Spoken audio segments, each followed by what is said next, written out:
ఈ మేడపాడు బాణాసంచా తయారీ కేంద్రంలో జరిగినటువంటి ప్రమాదం ఆ వెనుక ఉన్నటువంటి అసలు విషయం ఏంటి అని తెలుసుకుంటే భయంకరమైనటువంటి నిజాలు బయటపడతాయి.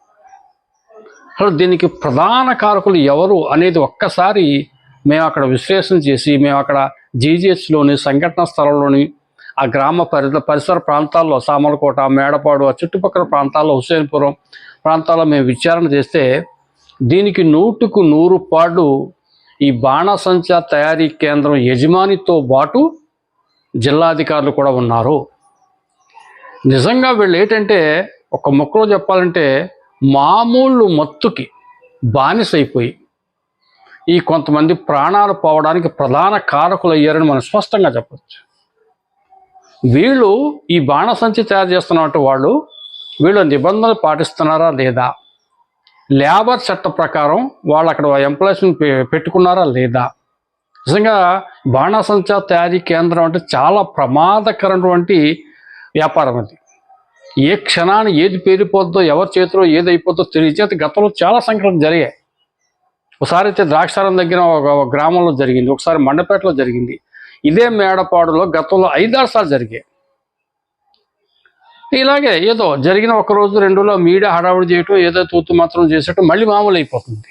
కానీ దీనికి శాశ్వత పరిష్కారం దొరకట్లేదు. కారణం ఏంటంటే అధికారుల చేతిలోనే ఉంది.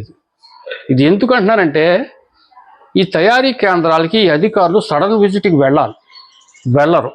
వీళ్ళు వెళ్ళే ముందు ఆ కింది స్థాయి సూపరింటెండెంటో లేకపోతే ఇంకొకడో ఆ యజమానికి ఫోన్ చేస్తాడు, ఇవాళ మా సార్ వస్తున్నారని చెప్పేసి. అతను ఏం చేస్తారంటే ఎప్పుడూ లేనిది నిబంధనలకు అనుగుణంగా అవన్నీ రెడీ చేసి పెట్టేస్తాడు అక్కడ. దీంతో వీళ్ళు వెళ్తారు, చూస్తారు, సాటిస్ఫై అయిపోతారు. ఆ విజిట్ అని చెప్పేసి ఆ బుక్లు సంతకం పెడతారు, చాలా బాగుందంటారు, ఏదో మిగతాదంతా కార్యక్రమం ముగించుకుని వెళ్ళిపోతున్నారు. ఇవాళ చూడండి ఎంత ప్రమాదం జరిగిందో. కేవలం ఇదే నిబంధన వాళ్ళు పాటించట్లేదు. పాటించకపోయిన కారణం ఈ జిల్లాధికారులు చేస్తున్న నిర్వాహకమే. దీనికి కింది స్థాయి అధికారులు సపోర్టు, ఇంకా చెప్పాలంటే పొలిటీషియన్ సపోర్టు, ఇవన్నీ ఉన్నాయి.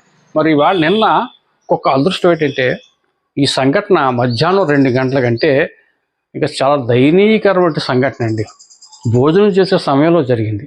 ఆ సమయంలో కొంతమంది భోజనానికి ఇళ్ళకి వెళ్ళారు కాబట్టి సరిపోయింది, లేదంటే మృతుల సంఖ్య ఇంకా పెరుగుండేది. మరి ఈవేళ బాబు గారు, చంద్రబాబు నాయుడు గారు హుటాహుటిన వచ్చారు, పవన్ కళ్యాణ్ గారు హుటాహుటిన వచ్చారు, 20 లక్షల రూపాయలు ప్రకటించారు, 2 లక్షలు సెంట్రల్ నుంచి ప్రకటించింది, ఇంకా అనేక సదుపాయాలు సౌకర్యాలు ఇప్పిస్తున్నారు. ఏది జరిగినా శాశ్వత పరిష్కారం కావాలి అంటే జిల్లాధికారులు ఇవాళ